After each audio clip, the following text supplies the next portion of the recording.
إن الحمد لله نحمده ونستعينه ونستغفره ونعوذ بالله من شرور أنفسنا ومن سيئات أعمالنا من يهديه الله فلا مضل له ومن يضلل فلا هادي له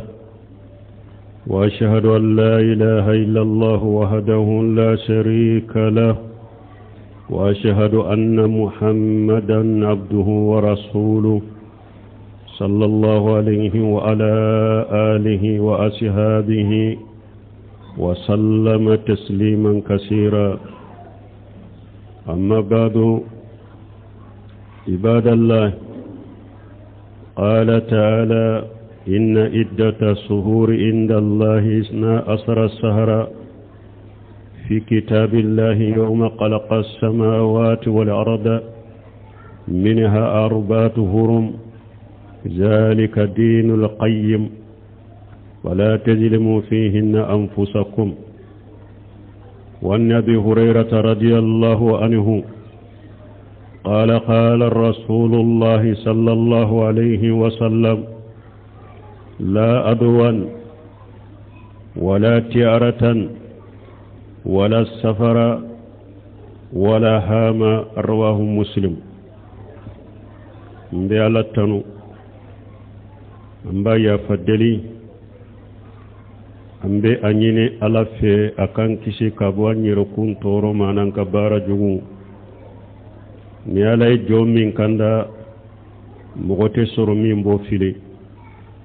ni alay jomin fana fili mogote soro min bo kanda ambe sereya bato fe shite min ka bato ye cinyaye ni ala kelempewte je nyogonte alala mbe shereya muhammadu alaka jondo alaka chidendo kisini nema baka anaka dunkew anaka shebaw alaku kisi min kacha kosobe no temina ka boy alaka jon alako masamin koro talendo ako sankalo jate ale alafe ko kalo tanifula depuis alay sankaba wolon fula da domi ani duguma kololon fula sankalo jate alafe alaka kitabu kono lahul mahfuzula kalo tani fula de kalo tani fula kalo nani bola wulu ye lahurma kalo ye ala koninde dina min tilelendo akana yire kuntonyo kalo nunun kono balo minye kalo horomalewu ambora ala minye muharram ale tunye kalo horomale sankalo folondo banna ando na kalo minna saharu safaru kalo tani fula dode do alete kalo horomale nade me kalo tani fula indode do ni ala ko an kana nyire kuntonya ukono tawsiru dola kalo tani fula min kono balmon nin kalo hakri na chaman tumbe jahilu bolo ala adoye munye annashiyu makono ni utumba keni nin kalo e muharami kalo min kele haramu yaraw bolo waqatu dolo be muharami kele la daga wireye kan nin kalo haramu ya wire bolo te kalo kala uba fode ma annashiyu o tumbo bolo nin kalo la nin kalo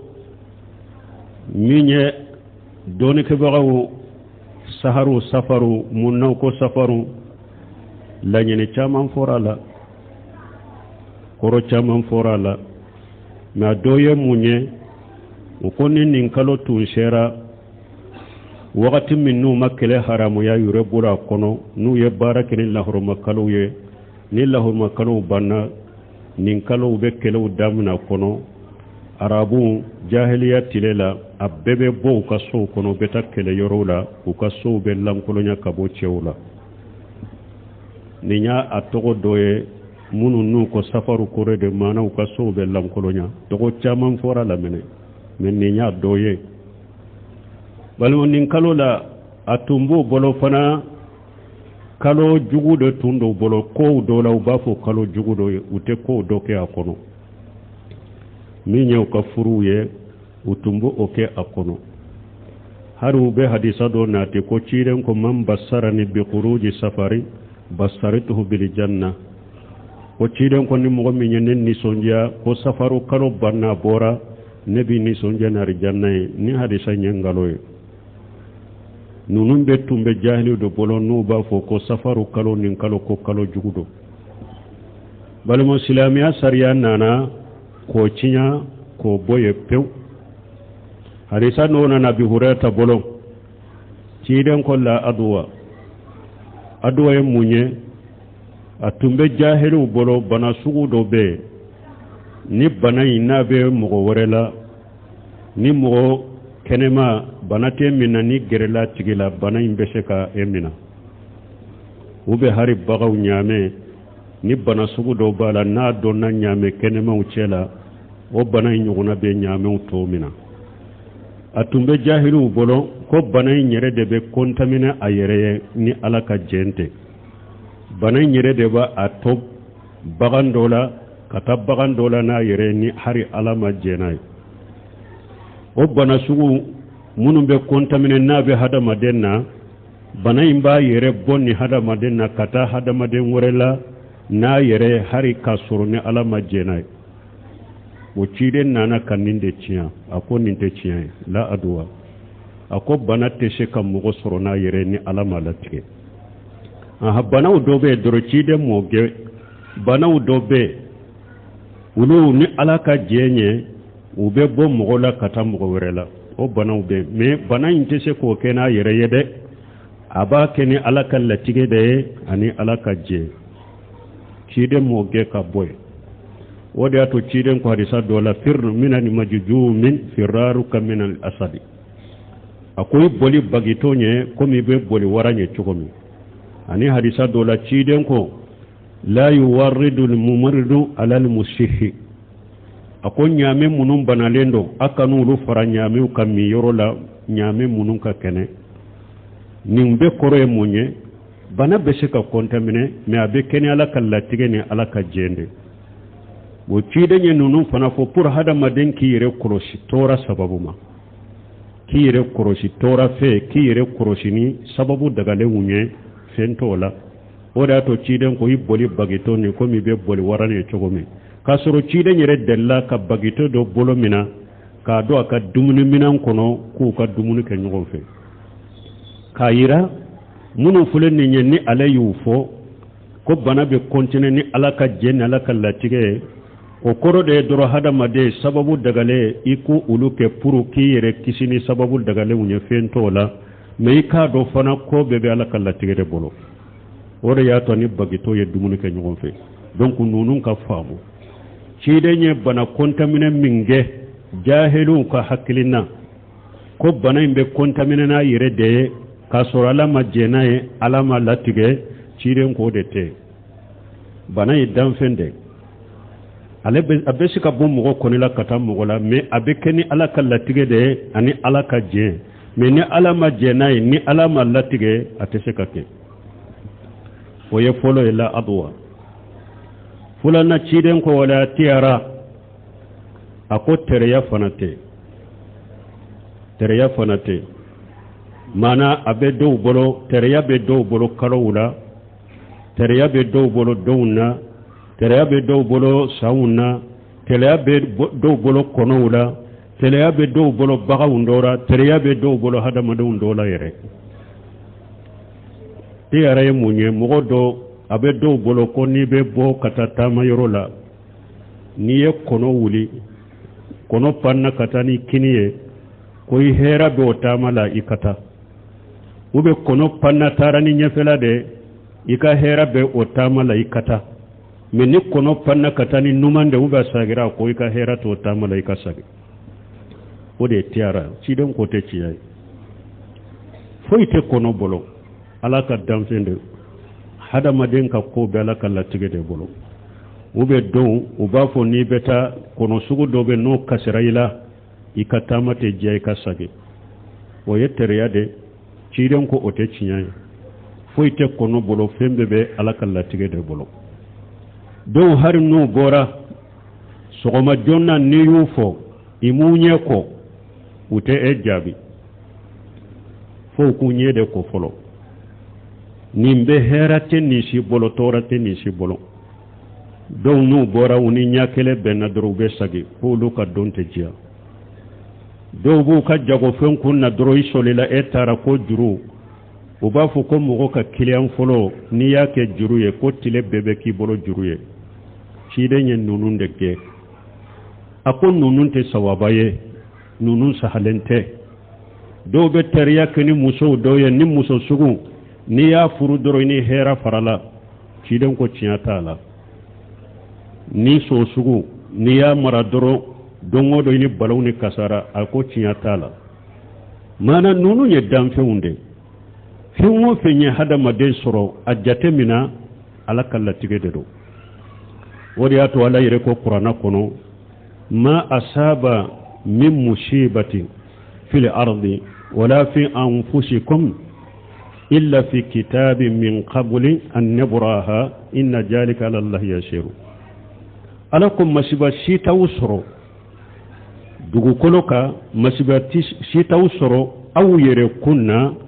fo o masiba san'a ka e sɔrɔ fɔlɔ ne ye ewa o masiba sɛbɛ ye sani e ka da yɛrɛ fɔlɔ masiba si t'aw sɔrɔ dugukolo kan aw b'aw yɛrɛ nin na fo ne ala ye o sɛbɛ de fɔlɔ sani e yɛrɛ ka da o de y'a to nana sehe muslimu kɔnɔ qala sallallahu alayhi wa sallam inna allaha kataba maqadira li khalaiqi qabla an yakhluqa as-samawati wal arda bi 50,000 sana ciden ko ako ala ye danfɛnw ka latigɛ sɛbɛ sani ala ka sankaba 7 ni dugumakolo 7 da ni san 50 ye donc o de y'a to hadamaden ala ko kuranna kɔnɔ a ko masiba y'aw sɔrɔ dugukolo kan u b'aw yɛrɛ kunna o masiba sɛbɛra de fɔlɔ sani e yɛrɛ ka da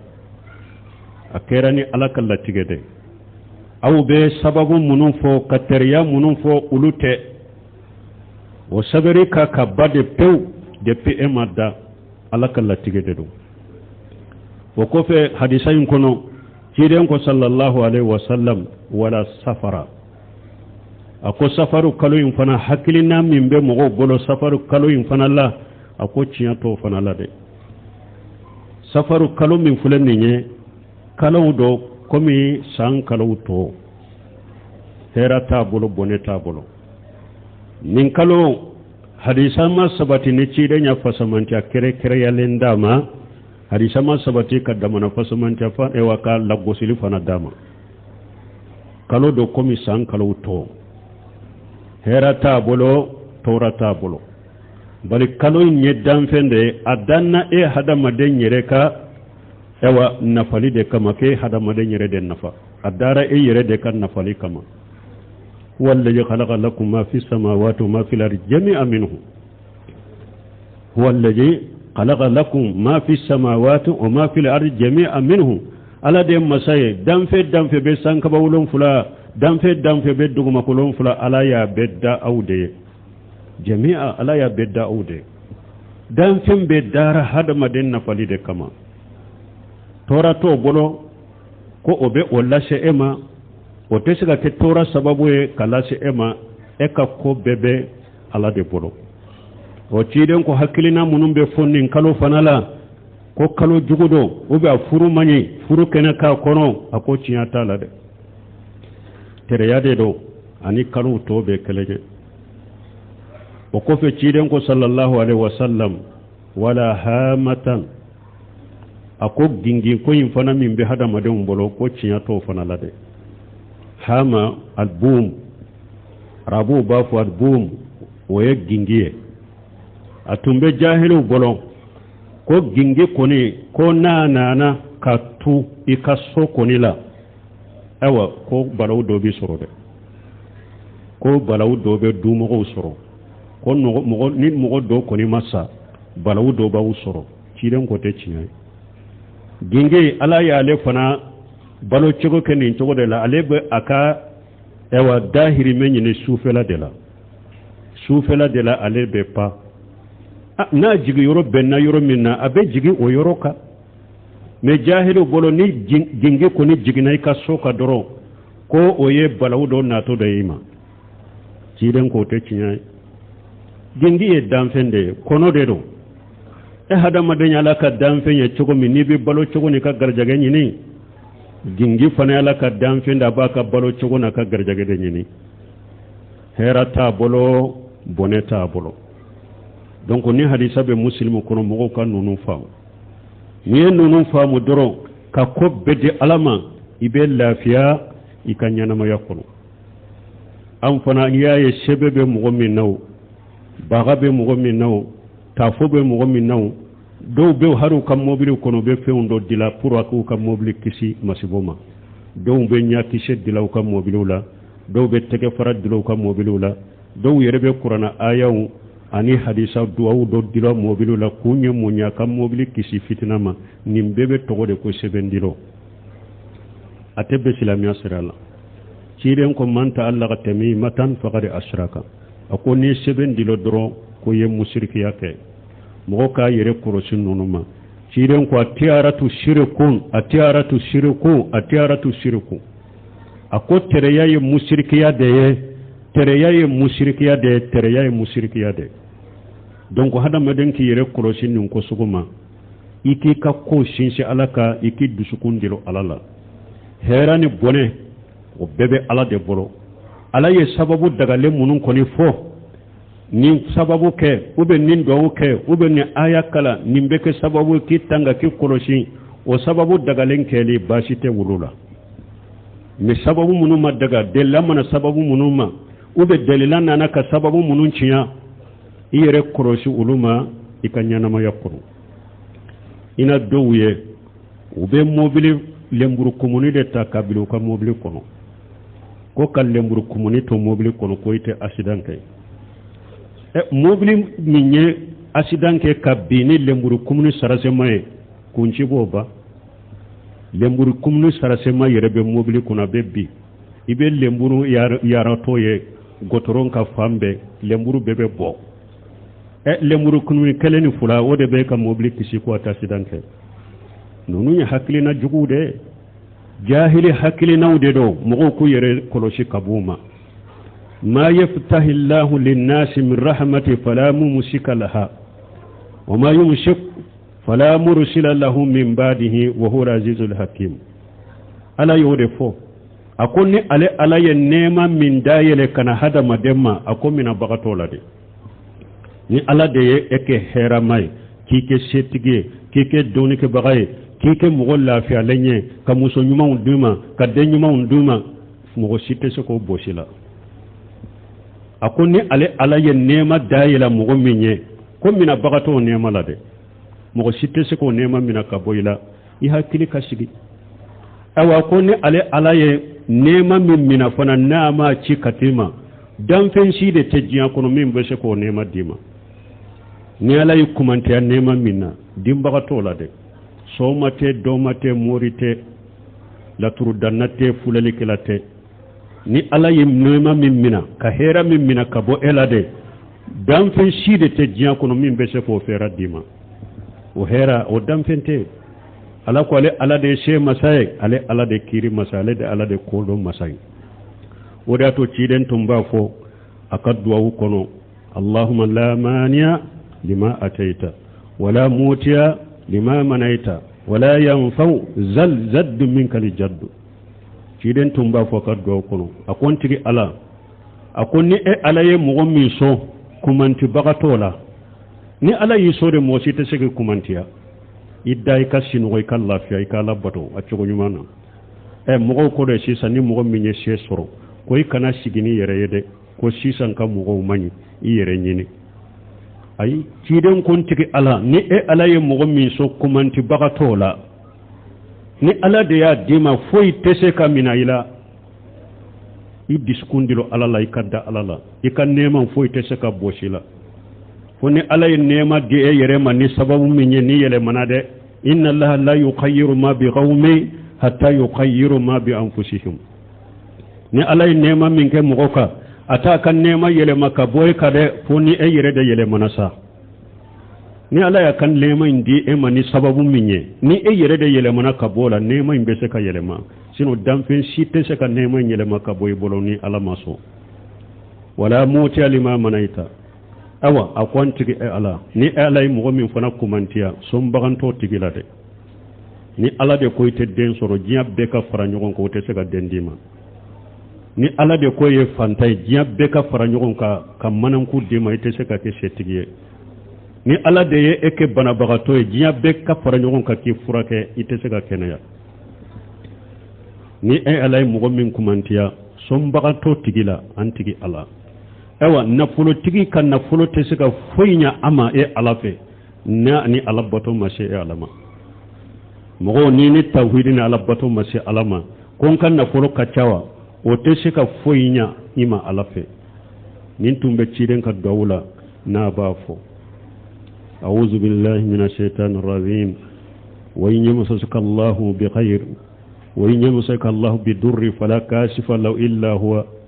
وإن يريدك بخير فلا رد لفضله يصيبه من يشاء من عباده يصيب برحمته من يشاء من عباده وهو الغفور الرحيم بارك الله لك ولكم في القرآن الحكيم ونفعني وإياكم بما فيه من الذكر الحكيم أقول قولي هذا واستغفر الله لي ولكم ولسائر المسلمين من كل ذنب واستغفروه إنه هو الغفور الرحيم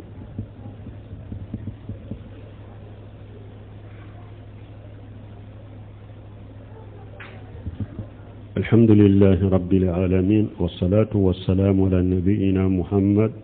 وعلى آله وأصحابه وسلم تسليما كثيرا قال تعالى وإن يمسسك الله بدور فلا كاشف له إلا هو وإن يريدك بغير فلا رد لفضله يصيب من يشاء من عباده وهو الغفور الرحيم على القرآن كنو أكون على يتورا لاشيما أو كولي بغتو تورا لدي ni ala ye tora min lasi hadamadema wuli bagato la koy ni ala yerete wa in yuriduka bi ghairi